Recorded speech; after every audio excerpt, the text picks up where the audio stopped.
I used to work as a bioburden tech at a laboratory. It's a fancy title for someone who basically washes germs off medical devices and sees how much nastiness grows off them. I got to work late that day and had a large study that needed a stupid amount of work to complete. Usually we're out of the lab around 10 p.m., but I asked if I could stay until the job was done. Towards the end of my coworkers' shifts, I go into the back where we fill out paperwork, and I just start doing my thing. I got the earbuds plugged in, and I'm just chugging along. I finally finish the paperwork, and I'm heading back towards the main lab area. Keep in mind this place has no windows at all, so there's no outside light getting in.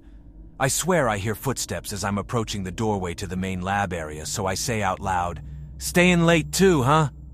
I set my equipment down for the last study and look around the lab. No one, not a soul in sight. I think to myself, that's a little spooky, but I don't think much of it. I have the habit of assuming something very logical has happened before I try to convince myself it was anything in the paranormal realm.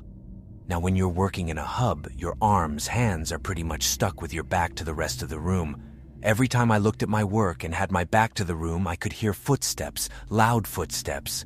The first few times I assumed it was someone in the back room or something. But I started walking around the lab afterwards to check, but couldn't find anyone in the offices or other labs. It got to the point that every time I turned my back to the room, I could hear steps and the sound of the chairs rolling around behind me. It was annoyingly consistent and constant. I couldn't leave. What was I supposed to tell my boss? "Sorry, I think there's a ghost in the lab with me and I'm freaking the FK out now." I barely could stand to be in that lab working though, so I called my best friend on the phone and made him talk to me while I worked, so I didn't freak out too much. Later that week, I talked to my coworkers about what happened and learned that they'd had experiences similar to mine and failed to enlighten me to the small fact that our lab was haunted. Would have been good to know before volunteering to work until midnight. A story nobody believes. This happened like 15 years ago. It was school holidays and my friend, we'll call her Sarah, and I were extremely bored and just wanted to chill. This was summertime. We lived in a small town called New Braunfels in Texas. Everything kind of spread out. Anyways, it was around midnight and we didn't know where to go. So we just decided to go to the park. It's a little big. We were there for an hour or so. Nothing unusual. Until we both saw someone or something crouched on a table. First off, a little weird someone else being in the same park at this time. But what's creepy AF is that this person was crouching on top of a fucking table. He wasn't even sitting on the bench. What really fucked me up was, because I didn't look away, I kept looking closer. I noticed that there were wings. The body was completely human, but had fucking wings. The part that I'll never forget. All of a sudden, the most blood-curdling scream, like a woman being stabbed to death. But it sounded like a woman but unhuman at the same time, like a scream that a normal person doesn't do, but a scream animals can't even make, almost like those screams in a movie that a demon or something makes. Then it just stands up, and this fucker has to be 8 feet tall, minimum. We both ran as fast as we could. Have you ever ran to your lungs' max capacity?